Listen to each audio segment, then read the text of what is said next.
देश दुनिया की हर वड्डी खबर के लिए हुणे डाउनलोड करो number 1 news app Dainik Savera times.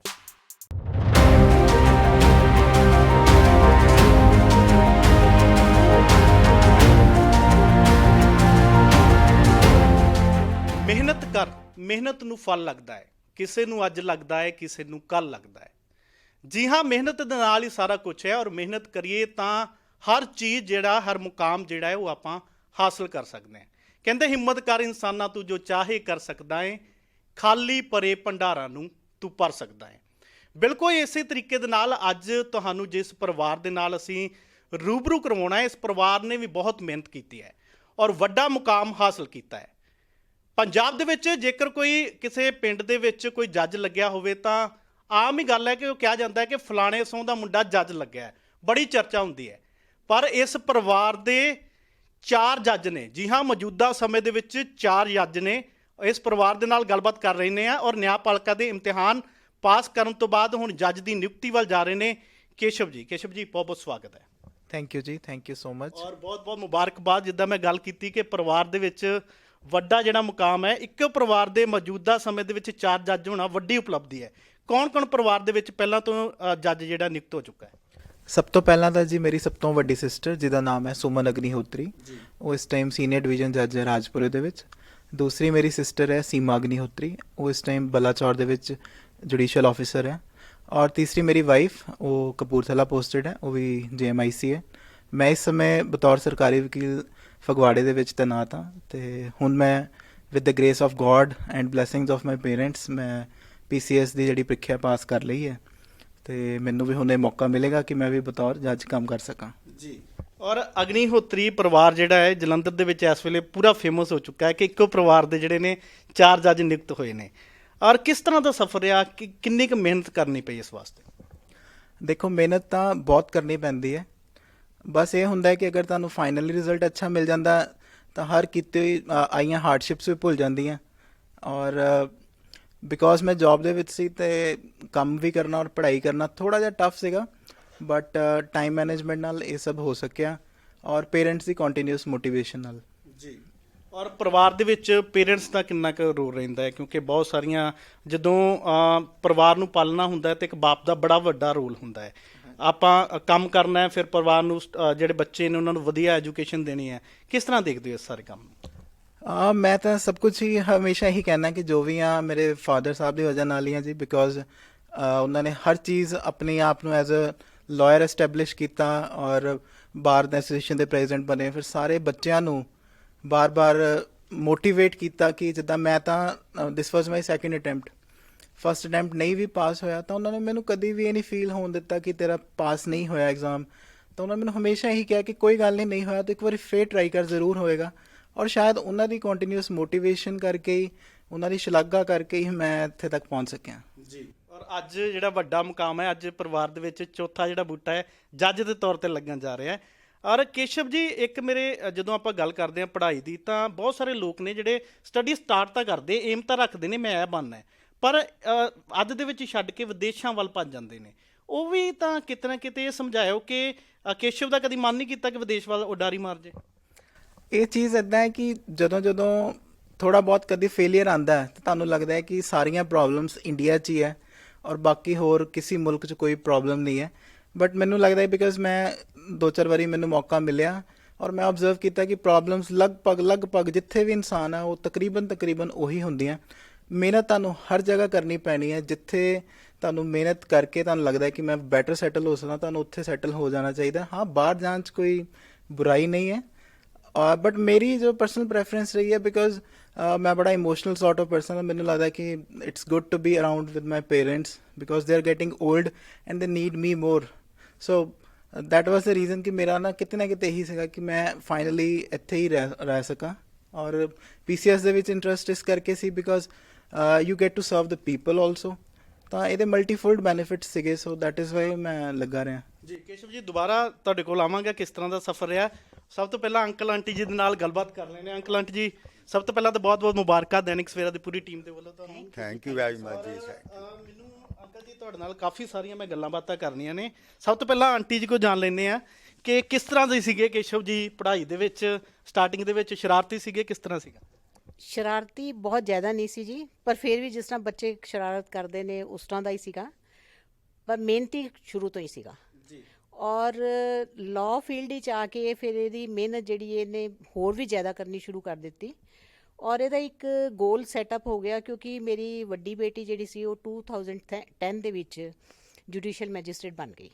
ਉਸ ਤੋਂ ਬਾਅਦ ਫਿਰ ਬੱਚਿਆਂ ਨੂੰ ਥੋੜੀ ਮੋਟੀਵੇਸ਼ਨ ਉਸ ਤੋਂ ਵੀ ਮਿਲੀ। ਔਰ ਇਹਦੇ ਮਤਲਬ ਕਿਉਂਕਿ ਮੇਰੇ ਹਸਬੈਂਡ ਜਿਹੜੇ ਨੇ ਉਹ ਸੀਨੀਅਰ ਲਾਇਰ ਹੈ, ਉਹਨਾਂ ਨੇ ਤੇ ਗਾਈਡੈਂਸ ਨਾਲ ਨਾਲ ਦਿੰਦੇ ਹੀ ਰਹੇ, ਤੇ ਫਿਰ ਬੇਟੇ ਨੇ ਮਿਹਨਤ ਕਰਨੀ ਸ਼ੁਰੂ ਕਰਤੀ, ਆਖਰ ਇਸ ਮੁਕਾਮ ਤੱਕ ਪਹੁੰਚ ਗਿਆ ਜੀ। ਅੰਕਲ ਜੀ, ਅੱਜ 4 ਬੱਚਿਆਂ ਦਾ ਜਿਹੜੇ 4 ਬੱਚੇ ਨੇ ਜੱਜ ਨੇ, ਕਿੰਨਾ ਕੁ ਮਾਣ ਮਹਿਸੂਸ ਹੁੰਦਾ ਜਦੋਂ ਬਾਹਰ ਨਿਕਲਦੇ ਹੋ? ਬਹੁਤ ਖੁਸ਼ੀ ਹੁੰਦੀ ਹੈ ਜੀ ਕਿ ਬੱਚਿਆਂ ਨੇ ਮਿਹਨਤ ਕੀਤੀ। ਵੀ ਫੀਲ ਪ੍ਰਾਊਡ ਪੇਰੈਂਟਸ। ਸੈਕੰਡਲੀ ਇਹ ਸਭ ਤੋਂ ਵੱਡੀ ਕੰਟਰੀਬਿਊਸ਼ਨ ਮੇਰੀ ਵਾਈਫ ਦੀ ਹੈ ਜੀ। She is also MA B.Ed।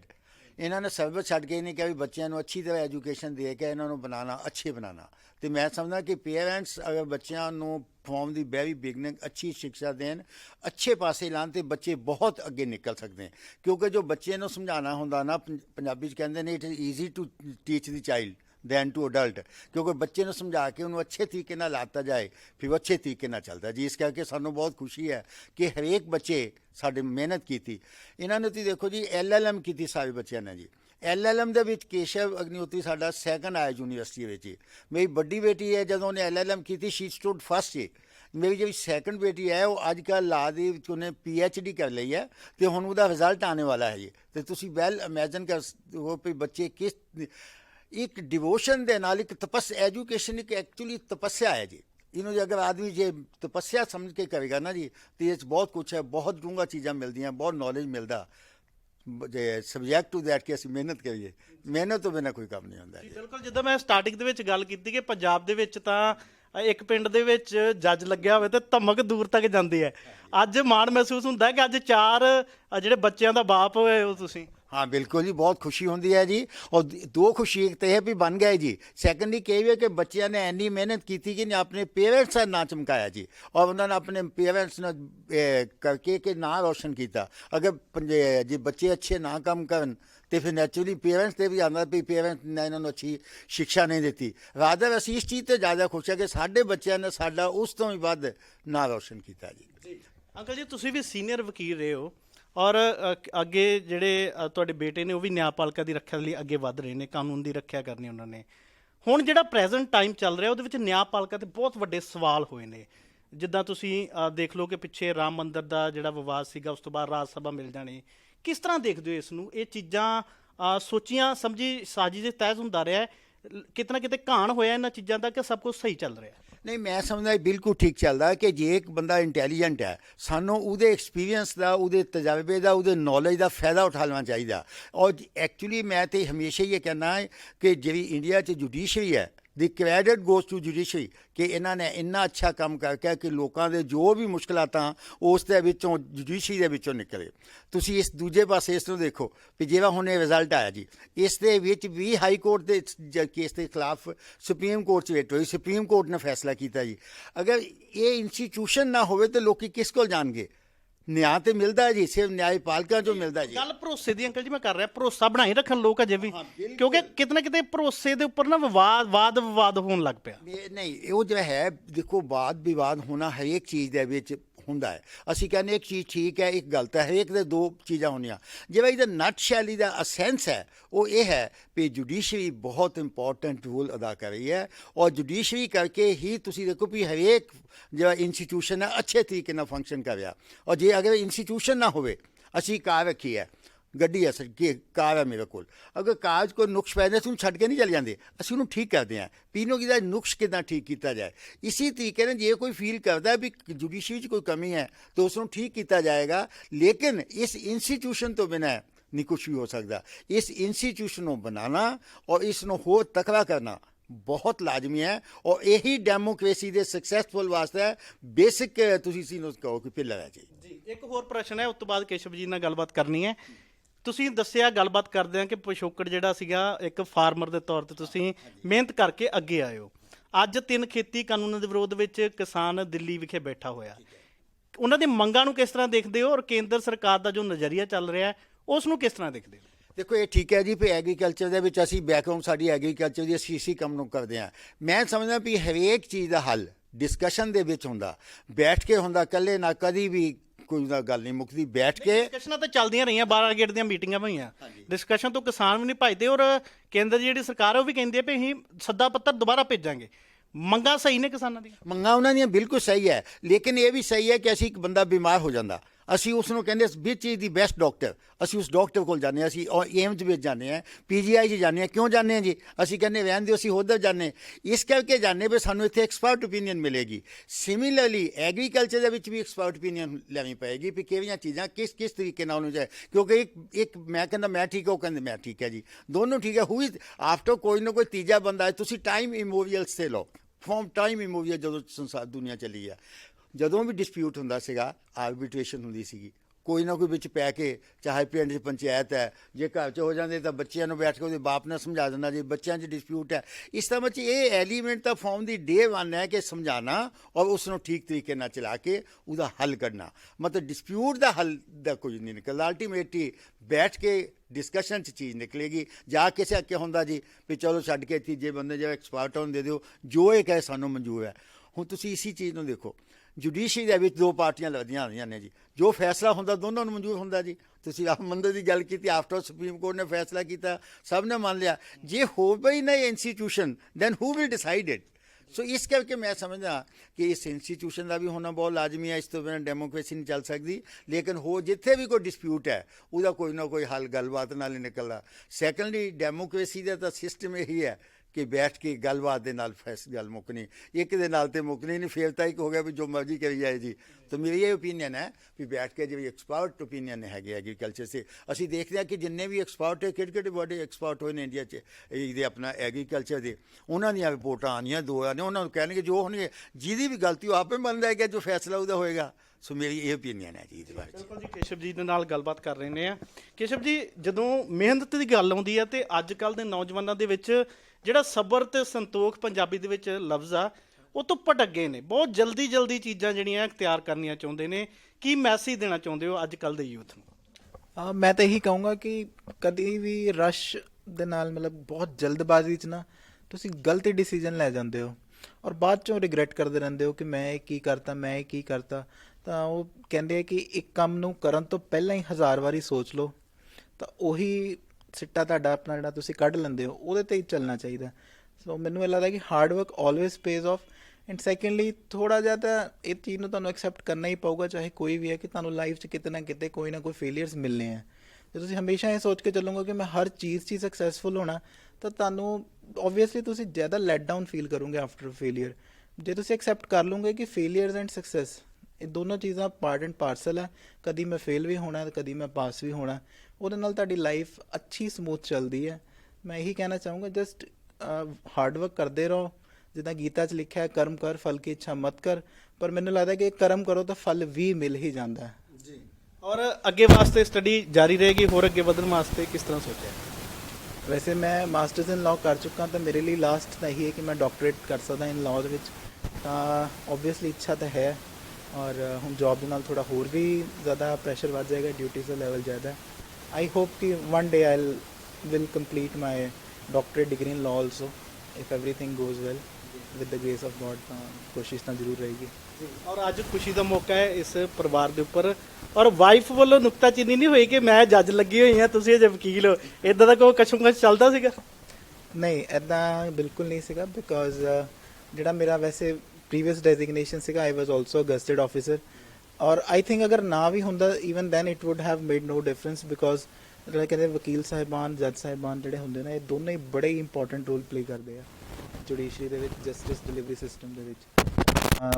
ਮੈਨੂੰ ਇੱਦਾਂ ਦਾ with the grace of God ਕਦੀ ਨਾ ਉਹਨਾਂ ਨੇ ਮਹਿਸੂਸ ਕਰਾਇਆ, ਨਾ ਕਦੀ ਇੱਦਾਂ ਮਹਿਸੂਸ ਹੋਇਆ, ਔਰ ਸਭ ਅੱਛਾ ਹੀ ਚੱਲਿਆ ਜੀ।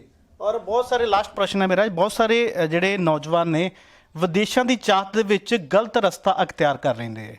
ਕੀ ਮੈਸੇਜ ਦੇਣਾ ਚਾਹੋਗੇ? ਕੀ ਭਾਰਤ ਦੇ ਵਿੱਚ, ਭਾਰਤ ਦੇਸ਼ ਮਹਾਨ ਦੇ ਵਿੱਚ ਜਾਂ ਪੰਜਾਬ ਦੇ ਵਿੱਚ ਰਹਿ ਕੇ ਆਪਾਂ ਇੰਨਾ ਕੁ ਨਹੀਂ ਕਰ ਸਕਦੇ ਕਿ ਆਪਣੇ ਪਰਿਵਾਰ ਨੂੰ ਦੋ ਡੰਗ ਦੀ ਰੋਟੀ ਨਹੀਂ ਦੇ ਸਕਦੇ? ਇਹ ਪੋਸੀਬਲ ਹੈ ਇੱਥੇ?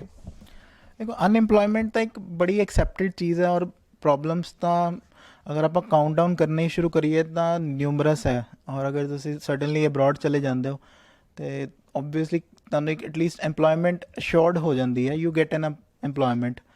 ਬਟ ਇਹੀ ਵੀ ਮੈਂ ਸੋਚਦਾ ਕਿ ਇੰਨਾ ਪੈਸਿਮਿਸਟ ਨਹੀਂ ਹੋਣਾ ਚਾਹੀਦਾ ਲਾਈਫ 'ਚ ਕਿ ਮੈਂ ਅਗਰ ਬਾਹਰ ਨਹੀਂ ਜਾ ਸਕਿਆ ਤਾਂ ਮੈਂ ਕੁਝ ਵੀ ਨਹੀਂ ਕਰੂੰਗਾ। ਇਹ ਵੀ ਅਪਰੋਚ ਗਲਤ ਹੈ ਕਿ ਪੂਰੀ ਉਮਰ ਤੁਸੀਂ 10 ਸਾਲ 15 ਸਾਲ ਇਸੇ ਚੀਜ਼ 'ਚ ਲਗਾ ਦਿਓ ਕਿ ਮੈਂ ਇੱਕ ਦਿਨ ਬਾਹਰ ਪਹੁੰਚੂੰਗਾ, ਔਰ ਜਦ ਨੂੰ ਤੁਸੀਂ ਆਪਣੇ 40s 'ਚ ਪਹੁੰਚ ਜਾਂਦੇ ਹੋ ਏਜ ਵਿੱਚ। ਤਾਂ ਮੈਨੂੰ ਲੱਗਦਾ ਕਿ ਜੇ ਕੋਈ ਬਾਹਰ ਜਾਣਾ ਵੀ ਚਾਹੁੰਦਾ, ਇਟਸ ਅ ਗੁੱਡ ਥਿੰਗ, ਤੁਸੀਂ ਜ਼ਰੂਰ ਜਾਓ, ਪਰ ਆਪਣੇ ਆਪ ਨੂੰ ਇੱਦਾਂ ਮਜਬੂਰ ਨਾ ਕਰੋ ਕਿ ਜੇ ਮੈਂ ਬਾਹਰ ਨਹੀਂ ਗਿਆ ਤਾਂ ਮੈਂ ਕੁਝ ਵੀ ਨਹੀਂ ਆ। ਤੁਹਾਡੇ ਕੋਲ ਪਲਾਨ ਬੀ ਜ਼ਰੂਰ ਹੋਣਾ ਚਾਹੀਦਾ, ਬਿਕੋਜ਼ ਜ਼ਰੂਰੀ ਨਹੀਂ ਹਰ ਪਲਾਨ ਸਕਸੈਸਫੁਲ ਹੋਵੇ, so you must have a plan B. ਜੀ ਬਹੁਤ ਬਹੁਤ ਸ਼ੁਕਰੀਆ ਜੀ, ਦੈਨਿਕ ਸਵੇਰਾ ਦੀ ਪੂਰੀ ਟੀਮ ਦੇ ਵੱਲੋਂ ਤੁਹਾਨੂੰ ਕੰਗ੍ਰੈਚੁਲੇਸ਼ਨ। ਔਰ ਦਰਸ਼ਕੋ, ਬਿਲਕੁਲ ਇਸ ਇੰਟਰਵਿਊ ਕਰਨ ਦਾ ਮਕਸਦ ਇਹੀ ਹੈ, ਜਿੰਨੇ ਵੀ ਨੌਜਵਾਨ ਸਾਡੀ ਇਸ ਇੰਟਰਵਿਊ ਨੂੰ ਦੇਖਣਗੇ, ਜਿਹੜੇ ਚਾਹਤ ਰੱਖਦੇ ਨੇ ਕਿ ਅਸੀਂ ਵਿਦੇਸ਼ਾਂ ਦੀ ਧਰਤੀ ਤੇ ਪੈਰ ਰੱਖਣਾ ਹੈ, ਜ਼ਰੂਰ ਇੱਕ ਵਾਰੀ ਸੋਚਿਓ ਕਿ ਆਪਾਂ, ਜਿੱਦਾਂ ਮੈਂ ਗੱਲ ਕੀਤੀ ਕਿ ਮਿਹਨਤ ਕਰ, ਇਨਸਾਨਾਂ ਤੂੰ ਜੋ ਚਾਹੇ ਕਰ ਸਕਦਾ ਹੈ, ਖਾਲੀ ਭਰੇ ਭੰਡਾਰਾਂ ਨੂੰ ਤੂੰ ਭਰ ਸਕਦਾ ਹੈ। ਪੰਜਾਬ ਦੇ ਵਿੱਚ ਰਹਿ ਕੇ, ਆਪਣੇ ਮਾਂ-ਬਾਪ ਕੋਲ ਰਹਿ ਕੇ, ਆਪਣੇ ਭਾਰਤ ਦੇਸ਼ ਮਹਾਨ ਦੇ ਵਿੱਚ ਰਹਿ ਕੇ ਆਪਾਂ ਬਹੁਤ ਕੁਝ ਕਰ ਸਕਦੇ ਹਾਂ। ਔਰ ਉਸ ਦੀ ਇਹ ਜਾਗਦੀ ਜਿਉਂਦੀ ਮਿਸਾਲ ਹੈ, ਜਿਹੜੇ ਪਰਿਵਾਰ ਦੇ ਨਾਲ ਅਸੀਂ ਤੁਹਾਨੂੰ ਰੂਬਰੂ ਕਰਵਾਇਆ। ਲਗਾਤਾਰ ਮੌਜੂਦਾ ਸਮੇਂ ਦੇ ਵਿੱਚ 4 ਜੱਜ, ਇਸ ਪਰਿਵਾਰ ਦੇ ਵਿੱਚੋਂ 4 ਜੱਜ ਨਿਯੁਕਤ ਹੋਏ ਨੇ, ਵੱਡੀ ਉਪਲਬਧੀ ਹੈ। ਔਰ ਉਮੀਦ ਹੈ ਕਿ ਅੱਜ ਦਾ ਜਿਹੜਾ ਸੁਨੇਹਾ ਹੈ, ਮੈਸੇਜ ਹੈ, ਤੁਹਾਨੂੰ ਪਸੰਦ ਆਇਆ ਹੋਵੇਗਾ। ਬਣੇ ਰਹੋ ਦੈਨਿਕ ਸਵੇਰਾ ਟੀਵੀ ਦੇ ਨਾਲ। ਕੈਮਰਾ ਪਰਸਨ ਗੁਲਸ਼ਨ ਦੇ ਨਾਲ ਮੈਂ Aman Chand, Dainik Savera TV, Jalandhar. All world open challenge 17 time gold medalist Mian Rafiq Mohammad, पंडित, मौलवी, बेगम, तांत्रिक, इन्हां चोरा ठग्गां तो सावधान। स्पेशलिस्ट वशीकरण, सट्टा नंबर, लव मैरिज, पति पत्नी च अनबन, विदेश च पक्का होना, कारोबार दा ना चलना, सिर्फ 31 घंटियां विच समाधान। फ्री फ्री फ्री मियां रफीक मोहम्मद। मोबाइल 84 374 94 647, 84 374 94 648।